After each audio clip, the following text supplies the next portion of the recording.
how I did makeup techniques when I first learned them versus how I do them now. First, I took my brow pomade to outline the shape of my brows, filled them in really dark, and then took the spoolie to fade out the front.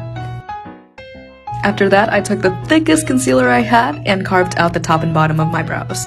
I still use the ABH brow pomade today, except I wipe off the excess and go in with a lighter hand.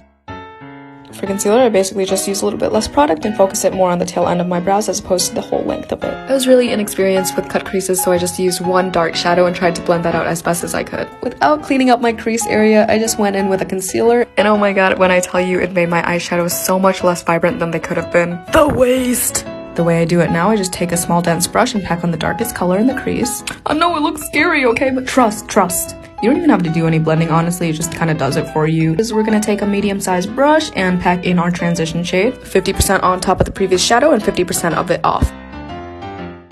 With a larger fluffy brush, we're gonna go in with the lightest color, same technique. See, what did I tell you? Trust, okay? Now I'm just retouching some of the colors that got blended away.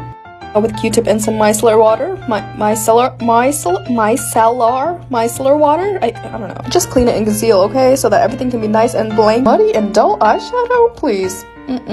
Look at how vibrant she is. Wasted eyeshadow where? Nowhere, bitch. But for real, look at how much more pigmented. When I tell you Ariana Grande's eyeliner style had a chokehold on me, it wasn't even flattering for my eye shape. Now I do a winged liner style that doesn't interfere as much with my crease area, and oh my god, a world of a difference. Little inner corner moment, yes. After that, I'm just taking a black eyeshadow and smoking out my lower lash line. Back then, I thought the lighter the concealer, the more it would brighten my under eyes and cover my eye bags, when in reality, it just amplified the shadows and made it much more obvious. Oh god, we're baking now, for like 20 minutes.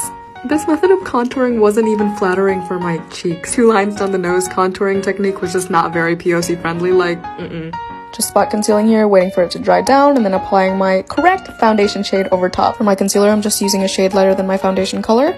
On a small fluffy brush, I'm taking some translucent powder and really pressing it into my under eyes. I personally prefer this method over baking because it leaves me with less creased under eyes. Also, now I know to blend upwards from the cheekbones and not downwards because this lifts the face. I contour from the beginning of my brows down to halfway the length of my nose. The 2-line contour method was just not cutting it, okay? How do I accentuate my nose bridge if I don't have a nose bridge? Hello? I used to apply the lash glue to the back of the band and then just stick it on my lashes, which made it look super droopy and sad. Now I apply the glue directly to my lash line, and I make sure to apply my lashes upright, pushing it up as it dries. The way I used to overline my lips, I used to expand the entire lip area. Like, this is how I do it now. I don't know how to explain it. So which side do you like better?